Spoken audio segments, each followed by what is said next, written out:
First class नहीं तो first class कैसे तो आते थे आप आई तो नहीं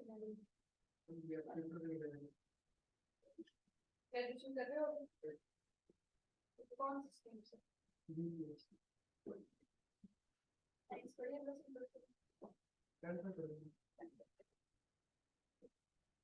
क्या पढ़े थे हम लोग एक्सेलरेशन क्या होता है एक्सेलरेशन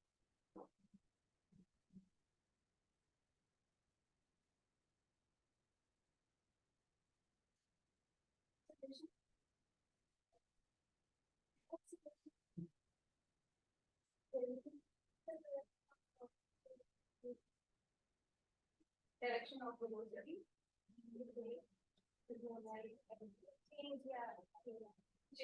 डायरेक्शन में चेंज कर सकते हो उसके मैग्नीट्यूड में चेंज दोनों में हो सकता है ठीक है अब मैग्नीट्यूड चेंज होगा तो डायरेक्शन चेंज हो ये जरूरी है नहीं एक मतलब ठीक है डायरेक्शन भी चेंज हो सकती है मैग्नीट्यूड भी चेंज हो सकता है बस वेलोसिटी में क्या आना चाहिए चेंज आने तक मैग्नीट्यूड चेंज हो रहा है उसको भी चेंज कंसीडर किया जाएगा सपोज मैग्नीट्यूड सेम है पर डायरेक्शन चेंज हो रही है उसको भी चेंज में कंसीडर किया जाएगा दोनों में से कोई भी चीज चाहे वेलोसिटी की डायरेक्शन चेंज हो या मैग्नीट्यूड क्लियर तो जब वेलोसिटी बढ़ती है या कम होती है यानी अगर तुम गाड़ी चला रहे हो तुम गाड़ी को तेज करोगे या ब्रेक लगाओगे तो एक्सेलरेशन प्रोड्यूस होगा यही पढ़ा था अगर आप वेलोसिटी को बढ़ा रहे हो यानी कि आप टाइम के साथ क्या कर रहे हो स्पीड कंसीडर कर लो या वेलोसिटी मतलब नॉर्मली तुम स्पीड भी कंसीडर कर सकते हो बट एक्चुअल में क्या है वेलोसिटी स्पीड से रिलेट नहीं कर रहा है एक्सेलरेशन वेलोसिटी से रिलेट कर रहा है ठीक है तो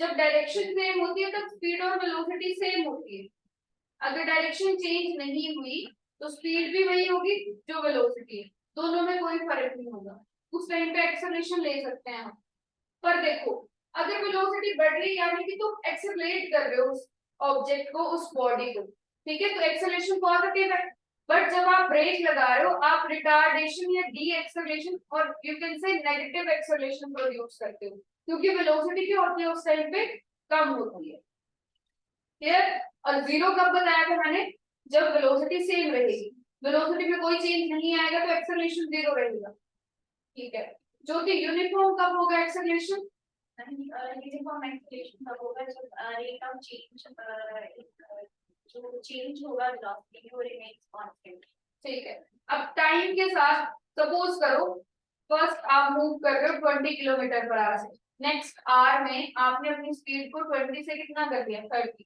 नेक्स्ट में आपने 30 से 40 कर दिया तो 1 आवर के टाइम इंटरवल में आप 10 से बढ़ा रहे हो वेलोसिटी को तो इक्वल चेंज प्रोड्यूस हो रहा है इक्वल टाइम में इस केस में एक्सेलरेशन क्या रहेगी कांस्टेंट रहेगी सेम रहेगी ठीक है यूनिफॉर्म डी एक्सेलरेशन क्या होगा वंदना आए थे आप लास्ट क्लास में नहीं आए थे सेम रेट पे अब बोलो फिर सेम रेट पे डिक्रीज हो रही होगी तो वैसे एक्सेलरेशन का उल्टा डी एक्सेलरेशन हो गया पहले मैंने कहा एक्सेलरेशन कांस्टेंट रहेगा दूसरे में क्या है डी एक्सेलरेशन यानी अब 40 से 30 30 पे 20 20 से 10 10 से 0 ऐसे कम हो रही है आपकी वेलोसिटी इक्वल टाइम इंटरवल वो यूनिफॉर्म डी एक्सेलरेशन हो गया नॉन यूनिफॉर्म एक्सेलरेशन क्या होगा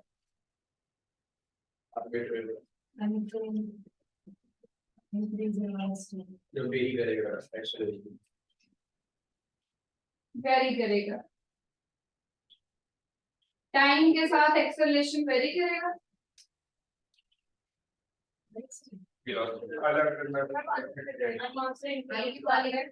नॉन यूनिफॉर्म एक्सेलरेशन बोला है तो एक्सेलरेशन भी तो टाइम के साथ चेंज होगा, ठीक है।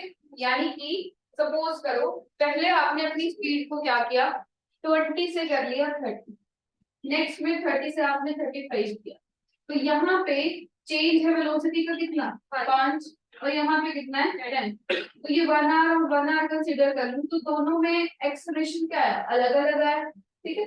So when velocity increases equally और unequally, unequally in equal time interval और अनइक्वल टाइम इंटरवल, दोनों में से एक चीज को कांस्टेंट रखना जरूरी है कि वेलोसिटी जो है अनइक्वली इंक्रीज हो रही है बट टाइम इंटरवल क्या है इक्वल। या फिर इस तरह से ले लो, वेलोसिटी जो है इक्वली इंक्रीज हो रही है बट टाइम इंटरवल क्या है अनइक्वल। फॉर एग्जांपल अगर मैं इस तरह से लेती कि 20 से 30 और यहाँ पे 30 से 40, पर 20 से 30 जाने में 1 आवर लगा और 30 से 40 जाने में 2 आवर, ठीक है। तो यहाँ पे एक्सेलरेशन क्या आएगा, चेंज इन वेलोसिटी, कितना है वेलोसिटी का चेंज 10, और कितने टाइम में 1 आवर में, यहाँ पे भी 10 है पर कितने में 2 आवर, तो यहाँ पे 10 है, यहाँ पे कितना है 5, ठीक है। तो चाहे इस तरह से कंसीडर कर लो कि वेलोसिटी इक्वली इंक्रीज हो रही है पर टाइम इंटरवल जो है आपके वो क्या है अनइक्वल, यानी दोनों में से एक चीज क्या होनी चाहिए अनइक्वल होनी चाहिए और एक इक्वल। चलो अब इन्हीं मोशन से रिलेटेड हम ग्राफ करेंगे, ठीक है।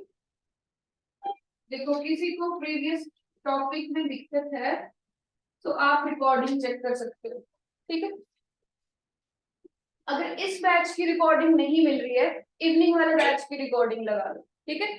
उसमें ऑनलाइन क्लास साथ में होती है तो उसमें सारी चीजें रिकॉर्डेड है ऑलरेडी, लॉज ऑफ मोशन तक अप टू सर्कुलर मोशन तक उसमें सारी रिकॉर्डिंग्स है, ठीक है। किसी को दिक्कत आती है वहां से चेक कर सकते हो।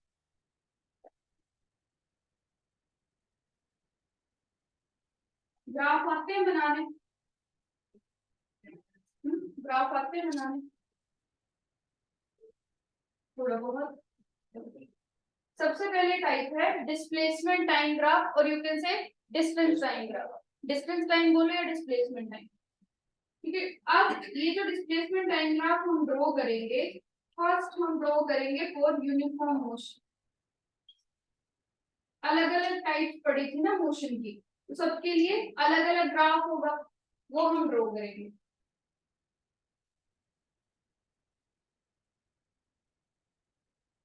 अब किस एक्सिस पे डिस्प्लेसमेंट, किस एक्सिस पे टाइम लिखा जाएगा,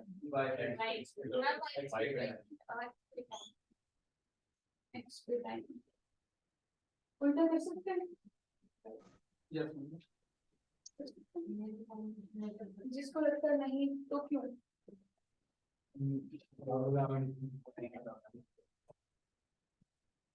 तो क्या होगा,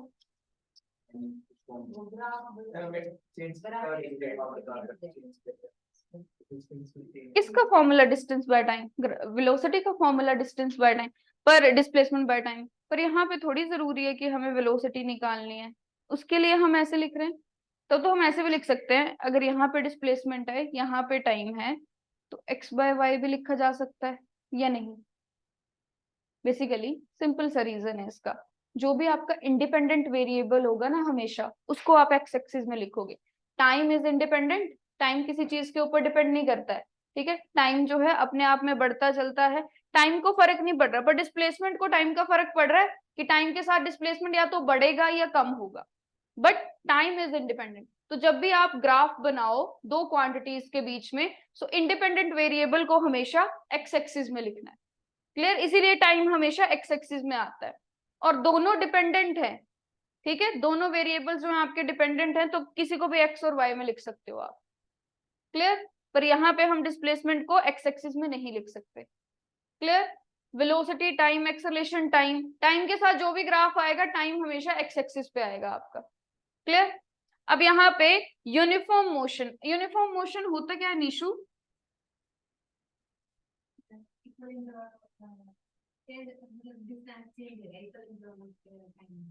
ठीक है, इक्वल इंटरवल और टाइम में डिस्प्लेसमेंट का चेंज आ रहा है, किस तरह का चेंज आ रहा है?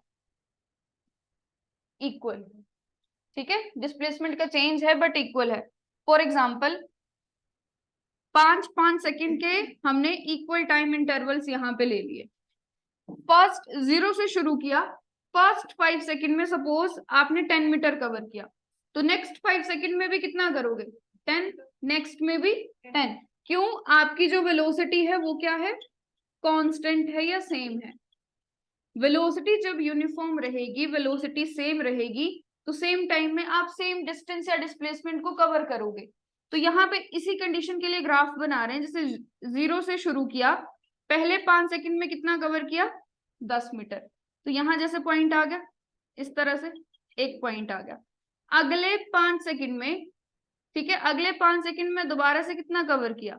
10 ही कवर करोगे ना, अगले 5 में दोबारा से 10, तो ये 10 यहां से यहां तक ये 20 हो गया। इसी तरह से तीसरा पॉइंट भी ले सकते हैं हम कि अगले 5 सेकंड में किया, दोबारा से 10 मीटर कवर किया। अब इन सारे पॉइंट्स को आपस में जोड़ देंगे। जब इन सारे पॉइंट्स को आपस में जोड़ेंगे, कैसा ग्राफ बना आपका? Straight line. अब एक बार देख लो, ग्राफ के नाम देख लो, इस तरह से ग्राफ बना है, तो या तो पॉजिटिव स्लोप बोलोगे या स्ट्रेट लाइन। स्लोप का मतलब होता है ढलान, ठीक है, ये जो हॉरिजॉन्टल सरफेस के, इसके विद रिस्पेक्ट कितना इंक्लाइंड आपका ग्राफ बना है। स्लोप का मतलब ढलान ही होता है ना, तो यहाँ पे दिख रही है ढलान, ये सरफेस है और ये क्या है? स्लोप बना हुआ है। तो इसको ऊपर की तरफ जा रहा है ये स्लोप, तो इसको पॉजिटिव स्लोप बोलोगे, या फिर इस ग्राफ का नाम है straight line graph. Straight line, ये वाला ग्राफ जो है ना, ये स्ट्रेट लाइन नहीं है, ये है लीनियर या पैरेलल टू एक्स एक्सिस, ठीक है, इसको लीनियर बोलेंगे, इसको स्ट्रेट लाइन बोलेंगे। इसका उल्टा होगा इस तरह से, ये है नेगेटिव स्लोप, ये है पॉजिटिव स्लोप, तो इसका उल्टा क्या होगा? Negative slope. ये आ गया आपका लीनियर या फिर पैरेलल टू एक्स एक्सिस, ठीक है।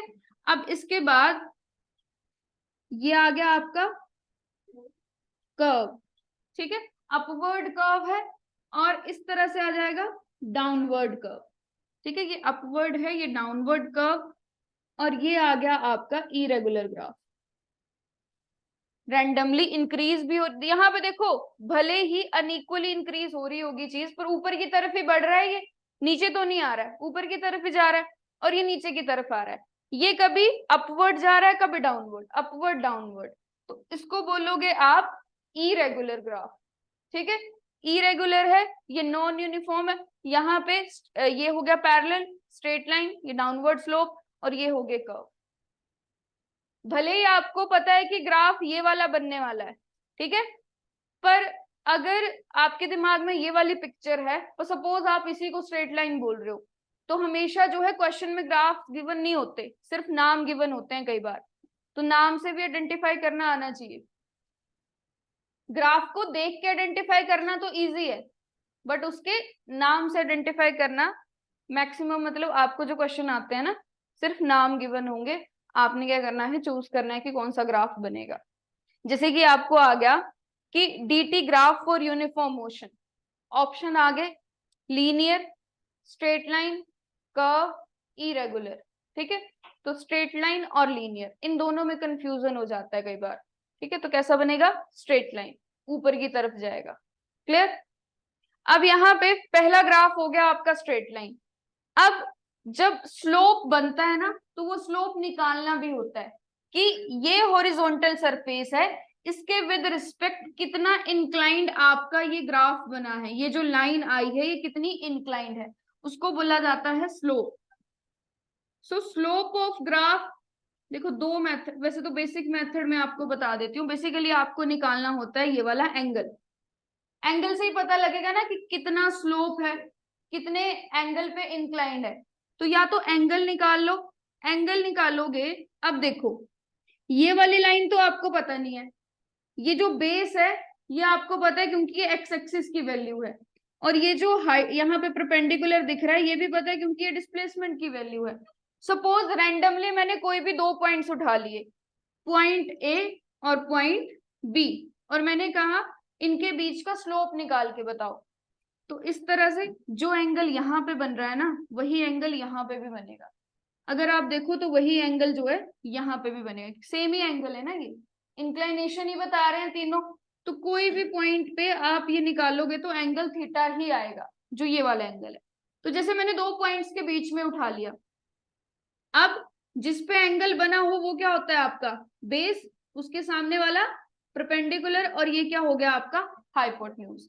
अब यहाँ पे निकालना क्या है, थीटा। थीटा निकालना है आपको सिर्फ बेस और परपेंडिकुलर, दो वैल्यूज पता है, तो आप परपेंडिकुलर अपॉन बेस करोगे तो क्या आएगा, यहां से थीटा की वैल्यू आ सकती है, tan थीटा निकाल सकते हो ना, यहाँ पे ये वाला थीटा निकल जाएगा, परपेंडिकुलर अपॉन बेस। परपेंडिकुलर में आपको ये वाली हाइट बतानी पड़ेगी, ये वाली हाइट बता सकते हो ना आप, y एक्सिस में देख के निकल जाएगी ये वाली हाइट। तो देखो ये आ गया फर्स्ट पॉइंट आपका, सपोज y1, और ये दूसरा पॉइंट आ गया y2। तो यहां से यहाँ की हाइट दिख रहा है सामने सामने, कितनी है 10 मीटर है, पर निकालोगे कैसे, 20 से 10 को माइनस करोगे तभी पता लगेगा ना, ये 10 से बीच में, यानी कि आप ऐसे लिखोगे y2 माइनस y1। और ये वाली चीज देखो, अब बेस की बात कर रहे हैं, तो बेस में एक पॉइंट हो गया आपका x1, ये वाला पॉइंट हो गया x2। तो x2 माइनस x1 करोगे तो पता लग जाएगा, 10 से 5 को माइनस करोगे पता लग जाएगा, 5 है वैल्यू, तो यहाँ पे लिखोगे x2 minus x1। Now see, ये जो आपका y एक्सिस है, इसमें आप किसको मेजर कर रहे हो, डिस्प्लेसमेंट को मेजर कर रहे हो, यानी ये जो निकल के आएगी वैल्यू, ये भी क्या होगी, डिस्प्लेसमेंट होगी। पर अगर आपने चेंज निकाला है तो इसको लिखा जाएगा चेंज इन डिस्प्लेसमेंट, एस से लिख लो या डी से लिख लो, मर्जी आपकी। और ये किस चीज को बता रहा है, टाइम को। पर जब आपने यहां से यहां तक का टाइम लिखा तो आपने चेंज लिखा ना, कि यहाँ पे इतना था टाइम और स्टार्टिंग में इतना था, तो जब हम माइनस करके लिखते हैं चेंज ही तो लिखते हैं, तो ये हो गया change in time. So change in displacement with respect to time होता क्या है, कौन सी क्वांटिटी होती है, change in displacement with respect to time कौन सी क्वांटिटी है, वेलोसिटी है। मींस ये जो लाइन है आपकी, ये क्या बता रही है, वेलोसिटी। ये डिस्प्लेसमेंट है, ये टाइम है, तो ये वाली लाइन क्या बता रही है, वेलोसिटी। क्लियर। स्लोप का मतलब है बेसिकली आप ये लाइन निकालते हो कि कितनी इंक्लाइंड है और कौन सी क्वांटिटी को रिप्रेजेंट कर रही है। ठीक है, सिंपली हमने स्टार्ट किया। अगर आपको नहीं याद रहता है tan थीटा परपेंडिकुलर बेस, छोड़ दो, जब भी स्लोप पूछा जाए दोनों को डिवाइड कर देना है, ठीक है, y अपॉन x कर देना है। y पे कोई भी क्वांटिटी हो उसको x वाली से डिवाइड कर दो, जैसे यहाँ पे इस तरह से गिवन है, यहाँ पे वेलोसिटी है, यहाँ पे टाइम है, और इसका मैंने तुमसे स्लोप पूछ लिया, तो क्या करना है, v by T. Velocity by time क्या होता है, एक्सेलरेशन। ठीक है, यहाँ पे मैंने स्लोप बोला, ये वाला मेथड नहीं याद रहता है किसी को, शॉर्ट में याद रख लो, y अपॉन x। स्लोप पूछा जाए तो डिवाइड करना है, एरिया पूछा जाए तो मल्टीप्लाई करना है। अगर मेरे से पूछा जाता है एरिया अंडर ग्राफ, तो इन दोनों को करती मैं मल्टीप्लाई। मेरे से पूछा गया स्लोप, तो मैं दोनों को क्या करूंगी, डिवाइड। क्लियर। और बेसिक जो है स्लोप का मतलब होता है आपको ये एंगल निकालना है। तो यहाँ पे ये वाला तरीका जिसको आसान लगता है वो इसको याद रख ले, एंगल निकालना है। ठीक है, जब आपके पास परपेंडिकुलर और बेस दो वैल्यूज गिवन है, या तो आप परपेंडिकुलर अपॉन बेस कर लो या base upon perpendicular. Perpendicular upon base tan theta पहले करेंगे ना, क्योंकि इसका इनवर्स होता है कोटेंजेंट, तो पहले तो tan को ही कंसीडर करेंगे। तो परपेंडिकुलर अपॉन बेस, तो आपका ये एंगल निकल के आ गया, ठीक है, जो tan थीटा है। फिर हमें बेसिकली थीटा थोड़ी निकालना था, हमने तो अपनी क्वांटिटीज को देखना था। तो हमने देखा परपेंडिकुलर में है आपका डिस्प्लेसमेंट, बेस में है टाइम, तो डिस्प्लेसमेंट बाय टाइम होता है velocity. So slope of dt graph for uniform motion give us the value of velocity. Clear? किसी को डिफिकल्ट तो नहीं लगा? अगर किसी ने पहली बार स्लोप पढ़ा है ना कि स्लोप कैसे निकालते हैं, तो अभी इसको पक्का कर लो, ठीक है, कि परपेंडिकुलर अपॉन बेस नहीं याद रहता है, y अपॉन x याद रख लो। ठीक है, इतना भी काफी है, y अपॉन x याद रखोगे सारे क्वेश्चन हो जाएंगे, आगे जो भी ग्राफ आएगा। बना लो ये ग्राफ। हाँ जी, देखो यहाँ पे y2 की वैल्यू कितनी है आपकी 20 और y1 की वैल्यू है 10, x2 की वैल्यू कितनी है 10 और इसकी वैल्यू कितनी है 5। तो डिस्प्लेसमेंट आ गया 10 और टाइम कितना आ गया आपका 5, तो 10/5 आ गया 2। अब ये जो 2 ये बेसिकली था क्या, डिस्प्लेसमेंट था तो मीटर, और ये क्या था टाइम, तो ये मीटर पर सेकंड क्या आ गई वेलोसिटी। अब किसी भी पॉइंट पे निकालोगे इसकी वैल्यू 2 ही आएगी। क्यों आएगी 2, हमने लिखा है कि हर पॉइंट पे वेलोसिटी क्या होगी कांस्टेंट। अब जैसे कि मेरे से इस पॉइंट पे पूछ लेते तो ऊपर वैल्यू थी 30 और यहाँ पे थी 15, 30/15 कितना आता है यहाँ पे 2। किसी भी पॉइंट पे 20/10 कितना आएगा 2, 10/5 कितना आएगा 2। हर पॉइंट पे वेलोसिटी क्या है 2, क्योंकि ये ग्राफ क्या है कांस्टेंट वेलोसिटी या यूनिफॉर्म मोशन के लिए है, तो हर पॉइंट पे वेलोसिटी क्या रहेगी सेम रहेगी। तो यहाँ पे हम कितनी भी वैल्यूज पुट कर लें पॉइंट्स चेंज करके वैल्यू सेम आएगी। तो ये जो वेलोसिटी निकल के आई है इसका नेचर पूछा जाए तो कैसा है कांस्टेंट है, ये सेम रहेगी हर पॉइंट पे। तो क्या यहाँ पे मुझे इंस्टेंटेनियस वेलोसिटी निकालने की जरूरत पड़ेगी। इंस्टेंटेनियस वेलोसिटी का मतलब होता है किसी भी रैंडम पॉइंट पे आपसे पूछ लेना यहाँ पे बताओ, नहीं पड़ेगी जरूरत, हर पॉइंट पे 2 है। जब सेम ही है तो अलग अलग जगह पे क्यों निकालनी है, सेम ही होगी through out the motion.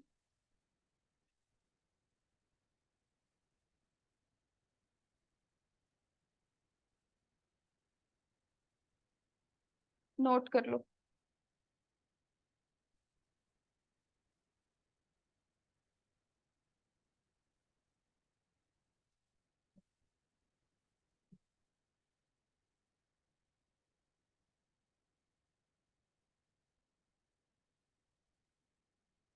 Short notes बना रहे हो आप सब।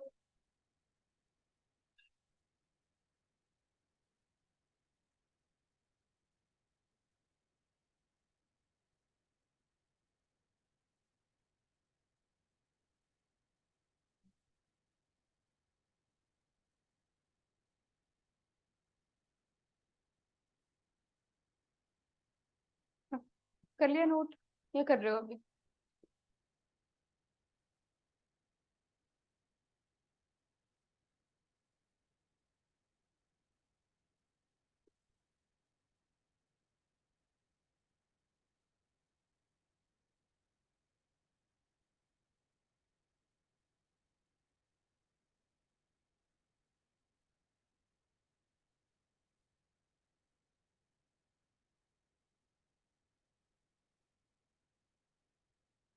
नेक्स्ट आ गया फॉर नॉन यूनिफॉर्म मोशन।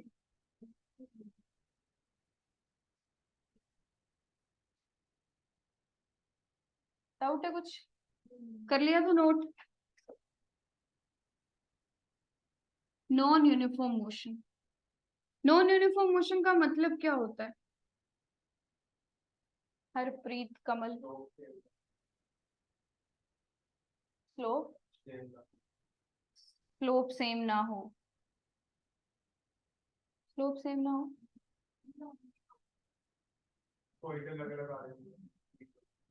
ठीक है। नहीं ग्राफ कैसा बनेगा, स्लोप बनेगा भी कि नहीं बनेगा वो भी तो चेक करना पड़ेगा,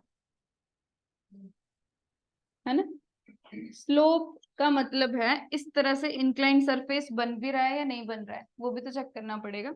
अच्छा ये बताओ, ग्राफ मैंने वहां पे टाइप्स बताई थी ना, उनमें से कौन सी टाइप आएगी ग्राफ की।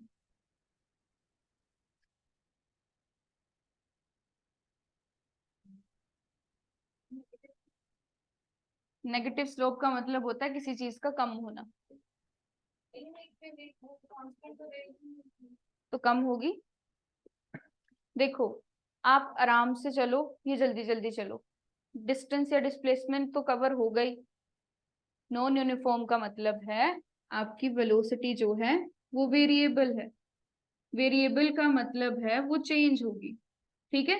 वेलोसिटी अगर चेंज हो रही है यानी कि कभी आप 2 4, ठीक है, कभी आप 3 इस तरह से मूव कर रहे हो, बट आप आराम से चलो, ये जल्दी जल्दी चलो, डिस्प्लेसमेंट तो साथ साथ में कवर होगा ही ना, ठीक है। भले ही सपोज करो आप जर्नी कोई ट्रैवल कर रहे हो या फिर आप ऐसे वॉक कर रहे हो, तो पहले 5 सेकंड तक आपने क्या किया, 5 मीटर कवर कर लिया। ठीक है, अगले 5 सेकंड में आपने क्या किया, 10 मीटर कवर कर लिया। अगले 5 सेकंड में आपने 7 मीटर कवर किया। तो यहाँ पे आप कैसे चल रहे थे, 5, यहाँ पे आपके आ गई 1 मीटर पर सेकंड, यहाँ पे आ गई 2 मीटर पर सेकंड, यहाँ पे 7/5 मीटर पर सेकंड। तो वेलोसिटी को तो आप चेंज कर रहे हो, यानी कभी आप जल्दी जल्दी चल रहे हो, गाड़ी चला रहे हो, 20 से चल रहे थे, फिर 30 से चलना शुरू कर दिया, फिर आपने 25 से चलना शुरू कर दिया, पर जा तो आगे ही रहे हो, है ना, जा तो आप आगे ही रहे हो। ठीक है, वेलोसिटी अगर कम भी होती है, आप ब्रेक भी लगाते हो धीरे धीरे, तब भी तो गाड़ी आगे ही जाती है। रिवर्स में जाना अलग बात है, ब्रेक लगाना अलग बात है, ब्रेक लगाने पे भी आप आगे की तरफ ही जा रहे हो।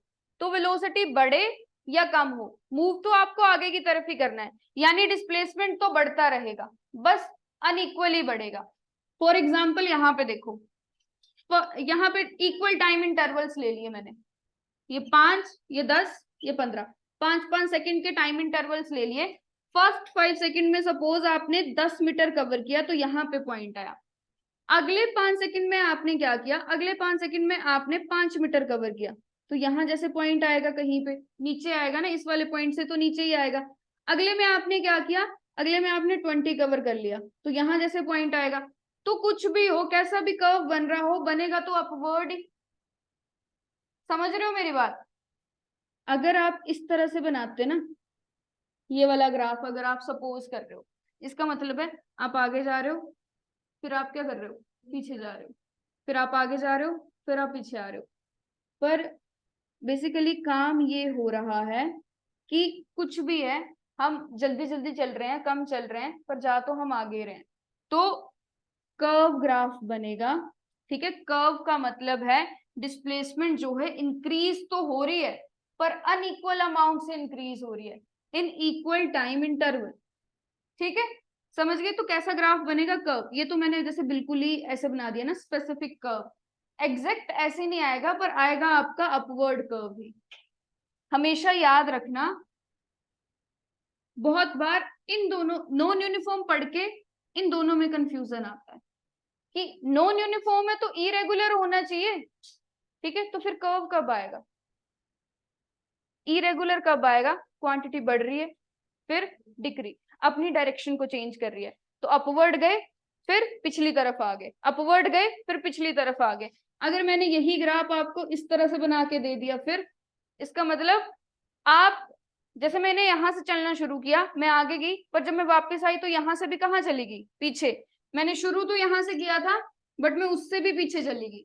तो इस तरह से भी गिवन हो सकता है ग्राफ। ये कहाँ पे चलेगी, मैं नेगेटिव में चलेगी। ठीक है, तो ये वाला ग्राफ नहीं आएगा यहाँ पे ये वाला ग्राफ आएगा कि डिस्प्लेसमेंट हो रही है बट इरेगुलर हो रही है, कभी ज्यादा कभी कम।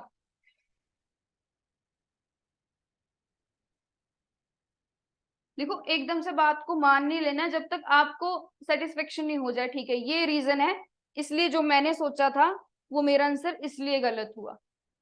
क्लियर?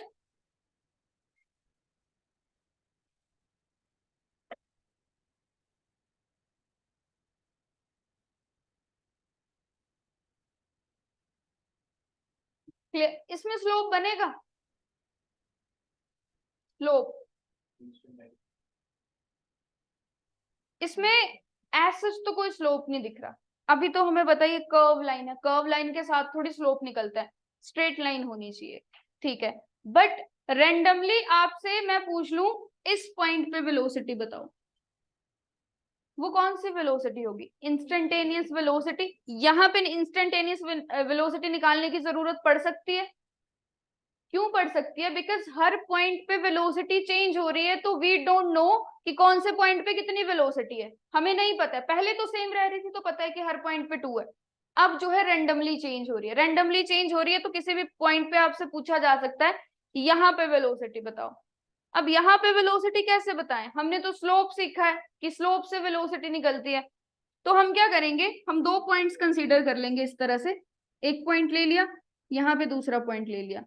अब यहाँ पे ये वाली चीज तो ठीक है, यहाँ पे होनी चाहिए स्ट्रेट लाइन, बट यहाँ पे क्या है, यहाँ पे तो ऐसे है, कर्व लाइन है, कर्व के साथ एंगल नहीं लेंगे, तो मैंने जैसे तुमसे यहाँ पे पूछी है ना वेलोसिटी, तो यहाँ से तुम कर्व सरफेस को टच करती हुई परपेंडिकुलर लाइन को क्या बोलते हैं?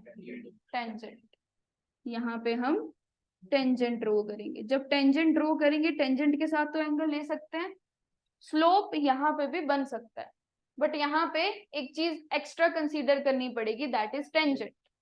आपको इतना डीप जाने की जरूरत नहीं है, बट यू शुड नो कि हम इस ग्राफ से इंस्टेंटेनियस वेलोसिटी निकालते हैं। अगर आपसे ये पूछा जाए ना कि नॉन यूनिफॉर्म मोशन से इंस्टेंटेनियस वेलोसिटी कैसे निकलेगी, so by drawing a tangent in the curve surface. ठीक है, टेंजेंट लोगे कर्व सरफेस के साथ में तो आप निकाल सकते हो। ठीक है, और इंस्टेंटेनियस वेलोसिटी हमेशा नॉन यूनिफॉर्म में ही निकलेगी, क्योंकि उसी में हर पॉइंट पे क्या होती है? Velocity change.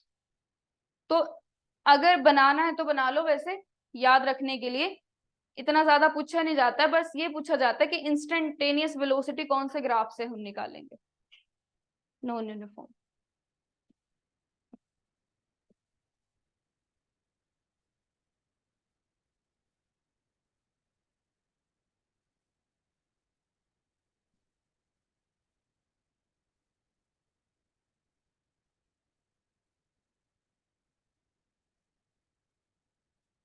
समझ आ गया सबको? हाँ जी, पीछे आपको आ गया समझ? थोड़ा थोड़ा जहां पे डाउट डाउट रहता है ना, वो पूछ लिया करो। ठीक है, कि यहाँ पे समझ नहीं आया किस तरह से हुआ। हर कमल प्रीत या हरप्रीत कमल। नेक्स्ट ग्राफ करें, रेस्ट के लिए बताओ। जब बॉडी रेस्ट पे है तो कैसा ग्राफ बनेगा?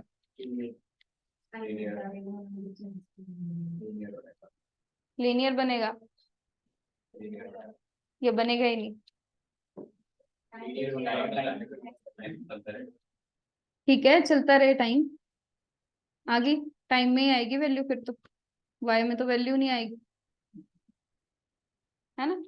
बढ़ने दो टाइम को, टाइम बढ़ता रहे। ये स्टैंड यहाँ पे है, यहीं पे है, तो टाइम में तो वैल्यू आती चलेगी, वाई में तो वैल्यू आएगी नहीं, डिस्प्लेसमेंट तो हुआ ही नहीं। एक तो ये कंडीशन है, ठीक है, कि ग्राफ आएगा ही नहीं। जब बॉडी मूव ही नहीं हुई तो उसके डिस्प्लेसमेंट क्या है? 0। तो आपका ग्राफ नहीं है, मतलब वैसे इनकेस पूछ लिया जाए तो सिर्फ एक्स एक्सिस में है, ये थोड़ी ग्राफ हुआ। बट अगर इस तरह से पूछा जाए कि मैंने क्या किया, ये ओरिजिन है, ओरिजिन का मतलब होता है ये वाला पॉइंट, यहां से उठाया चीज को यहां पे रख दिया, बस अब रेस्ट पे है। तो सबसे पहले हमने क्या किया, उसको ओरिजिन से दूर लेके गए, फिर वहां पे छोड़ दिया, तब लीनियर बनता है। ठीक है, याद रखना है, अगर डिस्प्लेसमेंट हुई है पहले, फिर उस ऑब्जेक्ट को, आपको ऐसे बोला गया कि ओरिजिन से मूव किया ऑब्जेक्ट को थ्रू आउट द डिस्प्लेसमेंट, कोई डिस्प्लेसमेंट करवाई उसकी, फिर उसको वहां पे रेस्ट पे छोड़ दिया। तो ओरिजिन से दूर लेके गए, फिर वहां पे उसको रेस्ट पे छोड़ दिया। अब यहाँ पे रेस्ट पे है, तो डिस्प्लेसमेंट तो यही रही, बस टाइम बढ़ता चलेगा, तो टाइम की वैल्यू आती चलेगी, तो ऐसा लीनियर ग्राफ बन जाएगा। ये क्या बता रहा है आपको कि y उसका इंक्रीज नहीं हो रहा है, बस x एक्सिस इंक्रीज हो रहा है, यानी टाइम तो बढ़ता ही रहेगा, y क्या रहेगा? कांस्टेंट है। तो ये भी रेस्ट पे, पर ओरिजिन इसमें क्या है? दूर है ऑब्जेक्ट का, ओरिजिन से उसको एक बार मूव किया गया है। अगर मूव नहीं किया है तब तो ग्राफ बनाने की जरूरत ही नहीं है। एक तो होता है बॉडी एट ओरिजिन और एक अवे फ्रॉम दी ओरिजिन। ठीक है, दो तरह से आ सकता है। इन जनरल आप हमेशा एक ही ग्राफ पढ़ोगे जिस भी बुक में पढ़ोगे, दैट की वाई एक्सिस में वैल्यू नहीं है, एक्स एक्सिस में कोई वैल्यू होगी तो ग्राफ बनाने की जरूरत नहीं है। बट याद रखना है, ये वाली कंडीशन भी हो सकती है कि स्टार्टिंग में उसको मूव करवाया हो। क्लियर? आपको अगर कंडीशन आ जाए ना कि स्टार्टिंग में उसको ओरिजिन से दूर लेके गए, फिर रेस्ट पे, तब लीनियर बनेगा। नेक्स्ट है वेलोसिटी टाइम ग्राफ। अब वेलोसिटी और टाइम का ग्राफ बनेगा।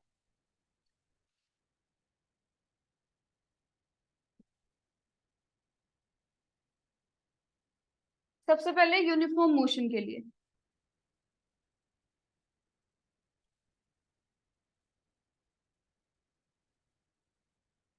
Uniform motion means velocity remains constant. ठीक है, कैसा ग्राफ बनेगा? Very good, straight line. क्यों होगा straight line?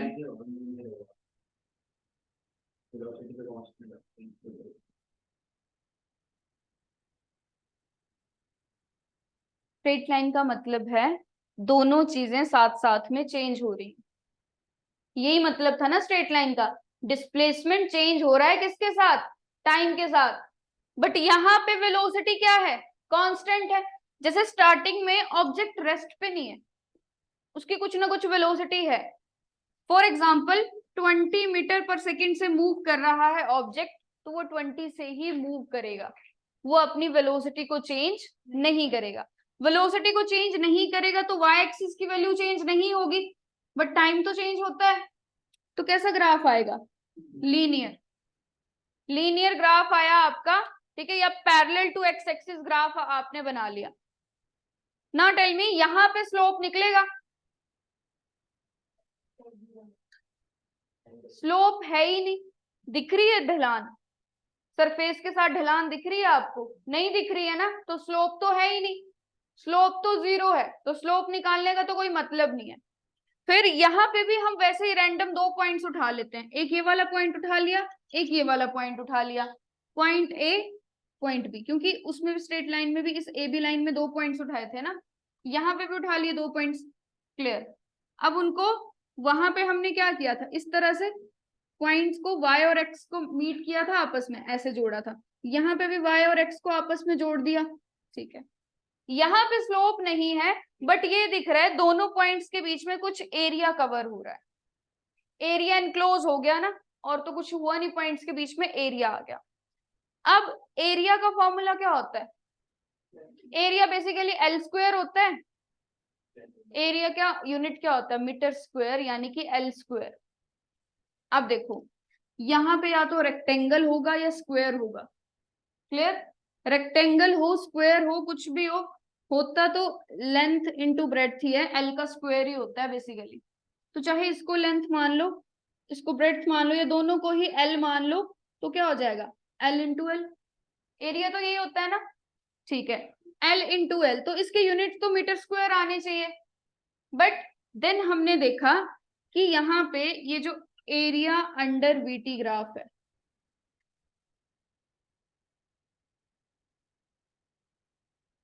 That is length into breadth. Length अगर ये है तो लेंथ है वाई एक्सिस पे। वाई एक्सिस पे कौन सी क्वांटिटी है? वेलोसिटी। तो यहां से यहां तक ये कौन सी चीज आ गई आपकी? वेलोसिटी। ये एक्स एक्सिस में ली है आपने दूसरी लेंथ या ब्रेड्थ जो भी है, तो एक्स एक्सिस में कौन सी क्वांटिटी है? टाइम। ओके, तो इन दोनों को हमने लिख दिया जो इनकी क्वांटिटीज थी हमने ली हुई थी। तो वेलोसिटी इंटू टाइम क्या होता है?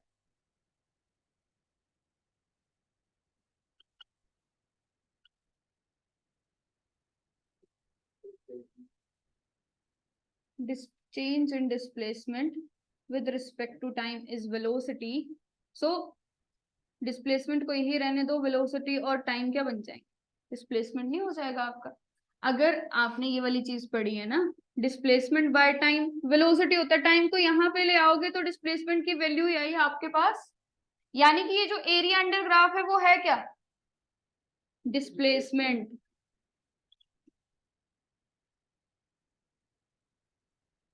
क्लियर? तो कभी भी कोई भी ग्राफ, चाहे यूनिफॉर्म मोशन हो, नॉन यूनिफॉर्म मोशन हो, यूनिफॉर्म एक्सेलरेशन हो, नॉन यूनिफॉर्म एक्सेलरेशन हो, area under VT graph always give us the value of displacement. कैसा भी ग्राफ हो, यहाँ पे तो लीनियर था तो एरिया निकालना बहुत इजी था। इस तरह से आ जाए आपको ग्राफ, चाहे ये वाला एरिया निकालोगे, अगर ये वीटी ग्राफ है तो ये भी क्या होगा? Displacement. Area under VT graph, जब भी आपसे एरिया पूछ लिया जाए ना, ऐसे बोला जाए कि एरिया अंडर वीटी ग्राफ, तो वी और टी को क्या कर देना है? मल्टीप्लाई। वी और टी को मल्टीप्लाई करके कौन सी क्वांटिटी आती है? डिस्प्लेसमेंट। यानी एरिया अंडर वीटी ग्राफ हमेशा क्या रहेगा? डिस्प्लेसमेंट। अगर मैं आपको इस तरह से बोल दूं, area under eighty graph, acceleration into time, 80 मैंने बोल दिया एरिया अंडर 80 ग्राफ, इसका मतलब आपने ए और टी को मल्टीप्लाई कर देना है। बिना ग्राफ ड्रॉ किए आपने क्या करना है, दोनों को मल्टीप्लाई कर देना है। फिर चेक करना है कि एक्सेलरेशन इनटू टाइम होता क्या है। एक्सेलरेशन बाय टाइम होता है velocity, sorry velocity by time होता है acceleration. So acceleration into time क्या हो जाएगा, वेलोसिटी। तो जब भी किसी भी केस में, जरूरी नहीं है मोशन में ही, आगे भी आपसे कहीं पे भी पूछ लिया जाए कि एरिया अंडर कोई भी graph, VT graph, force displacement graph, ठीक है, फोर्स टाइम, कुछ भी दे दिया जाए, एरिया पूछा जाए, तो आपने क्या करना है, दोनों क्वांटिटीज को मल्टीप्लाई करना है। फिर चेक करना है इनको मल्टीप्लाई करके कौन सी क्वांटिटी बनती है। That is your answer. यहाँ पे आपको बोला एरिया अंडर वीटी ग्राफ, तो वी और टी को मल्टीप्लाई करके कौन सी क्वांटिटी बनती है, डिस्प्लेसमेंट। तो एरिया अंडर वीटी ग्राफ क्या हो गया, डिस्प्लेसमेंट। यहाँ ये वाला एरिया निकालोगे तो आपको ये पता लगेगा कि ए से जब बी तक गया, कोई ऑब्जेक्ट ए से बी तक गया तो उसने कितना एरिया कवर किया, यानी कि उसने कितनी डिस्प्लेसमेंट करी, वो आपको पता लग जाएगी। ऐसा तो है नहीं कि वो इस एरिया में घूमा है, बेसिकली डिस्प्लेसमेंट निकाल लिया है हमने उसकी, क्योंकि वेलोसिटी और टाइम तो गिवन थे, डिस्प्लेसमेंट की वैल्यू नहीं थी ना आपके पास, आपने वो निकाल ली इन दोनों को मल्टीप्लाई करके। क्लियर। जैसे कि अगर आपकी स्पीड है 20 किलोमीटर पर आवर और 20 किलोमीटर पर आवर से आप 2 घंटे तक चलोगे तो कितना डिस्प्लेसमेंट करोगे, 20 किलोमीटर पर आवर। एक आवर में कितना, 20, एक आवर में 20। तो मैंने आपको बोल दिया कि 2 घंटे तक आपको ऐसे ही चलना है, तो एक आवर में 20, तो 2 आवर में कितना हो गया, 40। मल्टीप्लाई करके ही पता चलता, वही चीज यहाँ पे करी है।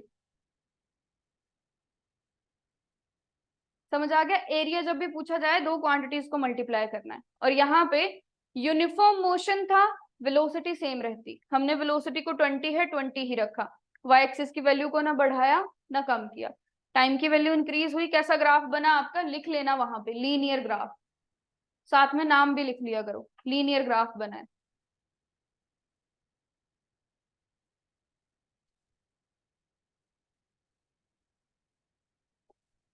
नेक्स्ट है फॉर नॉन यूनिफॉर्म मोशन। हाँ जी।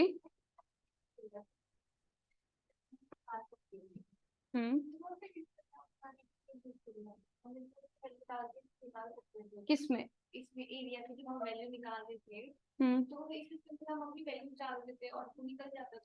वो एरिया क्या होता है बच्चे, मीटर स्क्वायर होता है, मीटर स्क्वायर होता है ना। और मीटर स्क्वायर तो डिस्प्लेसमेंट की यूनिट्स नहीं है, हमें ये शो करना था ना वो डिस्प्लेसमेंट है, तो हमें क्या चाहिए, मीटर में चाहिए। क्लियर। तो इसीलिए फिर हमने उन क्वांटिटीज को वी और टी में मल्टीप्लाई कर लिया। अगर न्यूमेरिकल आए ना आपको, तब तो क्या करना है, सिंपली मल्टीप्लाई करके डिस्प्लेसमेंट निकल जाएगा। पर यहाँ पे बताना पड़ेगा ना कि डिस्प्लेसमेंट तो मीटर है, एरिया तो मीटर स्क्वायर होता है। आपने मीटर स्क्वायर को मीटर कैसे लिख दिया, तो हमने पहले इन दोनों को चेंज किया है, ठीक है, तब लिखा है। क्योंकि वेलोसिटी के क्वांटिटी यूनिट्स होती हैं मीटर पर सेकंड, और टाइम की क्या होती है, सेकंड। -1 1 कितना हो गया, 0, तो क्या बचा, metre, that is displacement. Units को भी तो दिखाना है ना कि डिस्प्लेसमेंट निकाल रहे हो तो डिस्प्लेसमेंट की यूनिट्स हैं। नॉन यूनिफॉर्म मोशन के लिए कैसा ग्राफ बनेगा,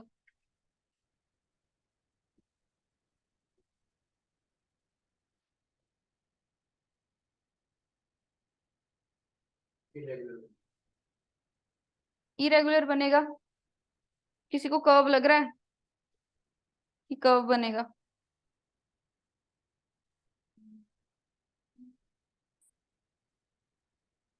लो मेरा तो माइक फंस गया।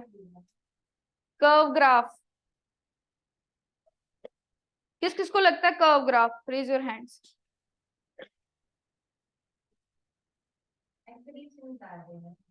नहीं नहीं, velocity time graph for non uniform motion की बात कर रही हूँ मैं, ठीक है।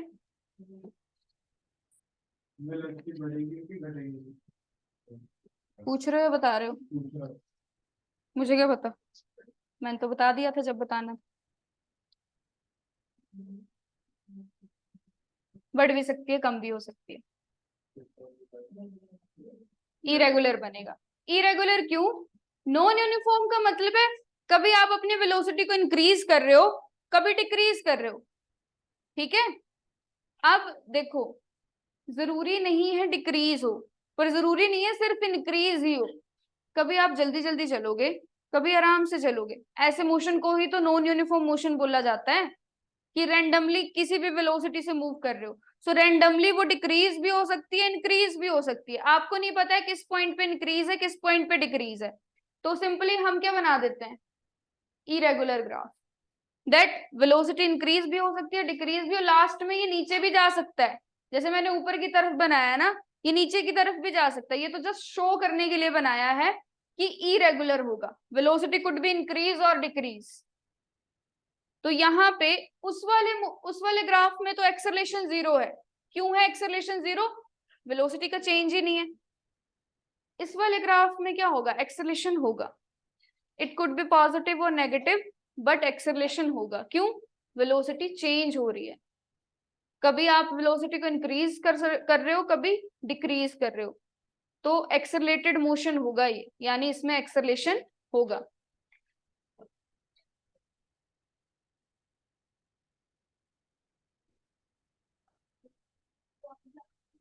कर्व क्यों? देखो, कर्व इसलिए नहीं बना, कर्व का मतलब ये होता वेलोसिटी सिर्फ बढ़ रही है। कभी ज्यादा, कभी जैसे 5 बढ़ गई, कभी 3 बढ़ गई, कभी 6 बढ़ गई, पर बढ़ रही है। पर हम क्या बोल रहे हैं कि वेलोसिटी बढ़ भी सकती है और कम भी हो सकती है, इसलिए कर्व नहीं बनाया, इरेगुलर बनाया। क्लियर?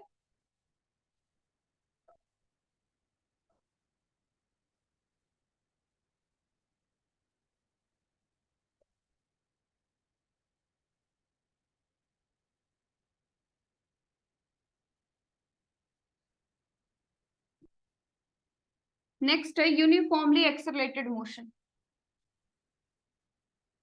एज सच वैसे तो इतना मैं लिखती नहीं हूँ, पर पढ़ने में दिक्कत तो नहीं है आपको, जैसे मैं लिखती हूँ, मतलब समझ आ जाता है ना। सो यूनिफॉर्मली एक्सेलरेटेड मोशन, यानी कि इसमें यूनिफॉर्म किसके आगे लगा है, एक्सेलरेशन के आगे यूनिफॉर्म लगा है, तो एक्सेलरेशन आपकी सेम रहेगी। और एक्सेलरेशन सेम कब रहेगी, कब रहेगी?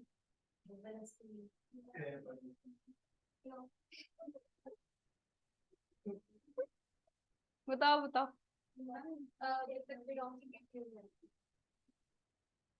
आपने बोला वेलोसिटी सेम रहेगी, वो कह रही है वेलोसिटी चेंज होगी। आप क्या कह, सेम रहेगी?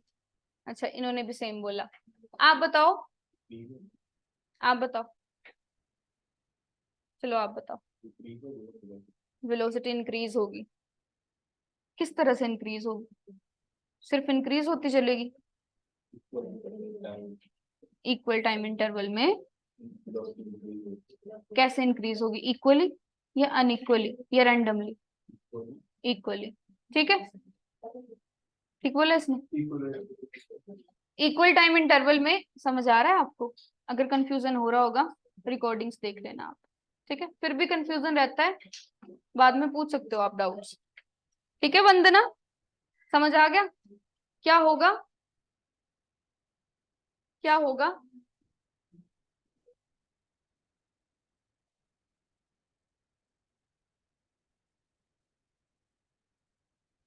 कुछ नहीं होगा, राम श्याम के घर पहुंच जाएगा। यहाँ पे वेलोसिटी, अगर पहले 5 सेकंड में आपने 0 से 10 कर लिया वेलोसिटी को, तो अगले 5 सेकंड में 10 से कितनी कर लोगे, 20। अगले 5 सेकंड में 20 से कितनी कर लोगे, 30। यही, हाँ।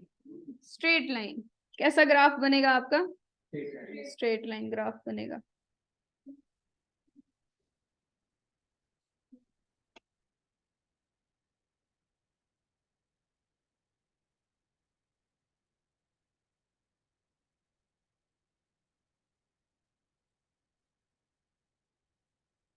जब स्ट्रेट लाइन ग्राफ बनता है तब हम स्लोप निकालते हैं, ठीक है। स्ट्रेट लाइन क्यों बना, ये सबको क्लियर है पहले? टाइम बढ़ेगा तो वेलोसिटी भी उतनी ही बढ़ेगी। अगर 5 सेकंड में 10 बढ़ती है तो 5 सेकंड में 10 से ही बढ़ेगी। क्यों? जब इक्वली इंक्रीज होगी तभी तो एक्सेलरेशन सेम रहेगा। अब यहाँ पे वैसे ही रेंडमली 2 पॉइंट उठा लिया आपने, यहाँ पे थीटा, स्लोप निकालना है, आप बताओगे। Crazy over black T shirt, बताओ स्लोप। स्लोप कैसे निकालते हैं ये बताओ। यहाँ पे क्या करूं मैं स्लोप निकालने के लिए? 20 को 10 से माइनस करके,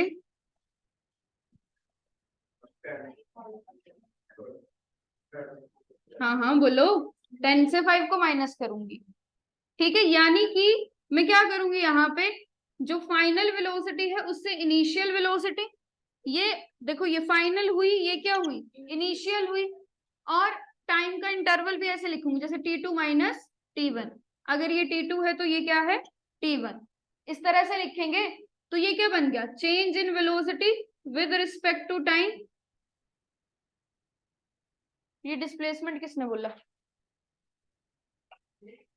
आपने? हाँ, वेलोसिटी इनटू टाइम भी डिस्प्लेसमेंट, वेलोसिटी बाय टाइम भी डिस्प्लेसमेंट।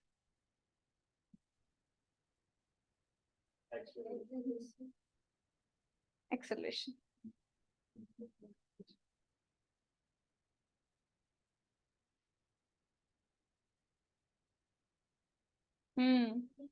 थर्ड रिवीजन की जरूरत है।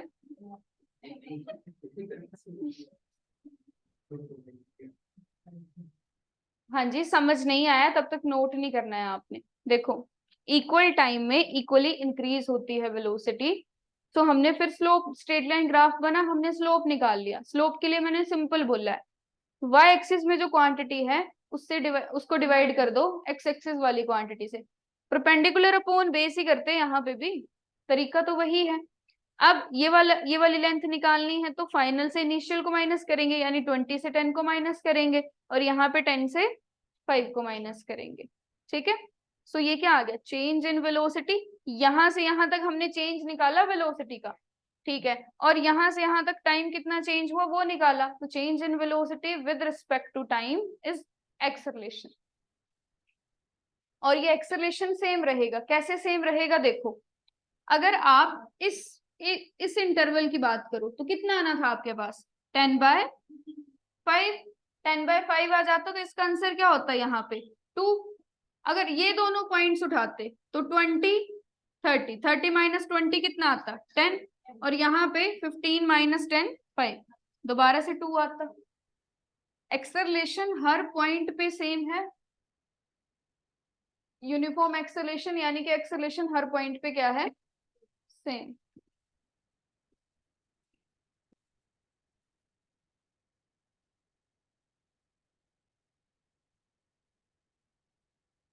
बताओ कितना क्लियर है, कोई डाउट हुआ आपको?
ठीक है।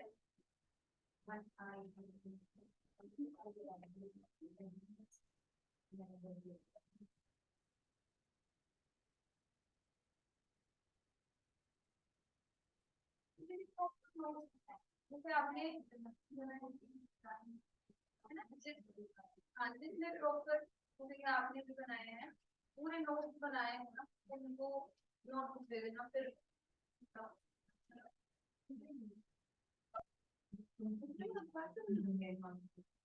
वैसे तो मतलब सबकी अपनी अपनी प्रोसेस है कि नोट्स कैसे बनाने हैं, क्या करना है, जो भी है। बट एक चीज देखो, शॉर्ट नोट्स आप बना रहे हो, फिर भी आपको कुछ लगता है ना कि एक्स्ट्रा मटेरियल चाहिए, मैं आपको प्रोवाइड कर दूंगी अगर किसी को चाहिए होगा तो, ठीक है। ऐसा जरूरत नहीं पड़ती है, अगर समझ आ रहा है, जितना समझ आ रहा है उसके बेसिस पे आपने नोट्स बना ली, ठीक है। नोट्स मैटर नहीं करते हैं, आपकी प्रैक्टिस मैटर करती है, ठीक है। बाद में रिवीजन के लिए तो नोट्स जरूरी है, ठीक है, नोट्स होने चाहिए हमारे पास एक आधी बार। तो तुमने खुद लिखा है अपनी लैंग्वेज में, जो मैं अब मैं सब कुछ नहीं लिखवाती हूँ, जितना मैं लिखवा रही हूँ उससे डबल तो मैं बोल के समझाती हूँ, तो आप हर चीज थोड़ी हर लाइन थोड़ी लिखोगे, तो समझना ज्यादा जरूरी है। और जो भी निचोड़ निकलता है ना, तुम अपनी लैंग्वेज में अपने हिसाब से नोट करके रख सकते हो, पर सबसे ज्यादा जरूरी है कि तुम कितने ज्यादा क्वेश्चन करते हो। अगर तुम ज्यादा से ज्यादा क्वेश्चन करते हो तो यानी तुम्हारे समझ में बैठ गई है चीज, तब तो तुम्हें नोट्स देखने की जरूरत नहीं पड़ेगी, है ना। पर ऐसे नहीं करना है कि तो जाके नोट्स बनाए फिर वो कभी पढ़े ही नहीं, है ना, फिर क्या फायदा हुआ। फिर अगली बार जब पढ़ना शुरू किया दोबारा से नोट्स बनाए, है ना, वैसे नहीं करना। यानी कि यहाँ से जाने के बाद नोट्स बनाने में ज्यादा टाइम जो है अपना नहीं देना, सिंपल चीज ये है। जैसे होता है ना कि यहाँ पे आपने रफली नोट किया, तो उसको आप जब उतार रहे हो, ये तो उसमें डबल डबल टाइम आपका वेस्ट हो रहा है। कौन से वाले हो, इरेगुलर या नॉन लीनियर भी बोल सकते हो आप, क्लियर, ओके।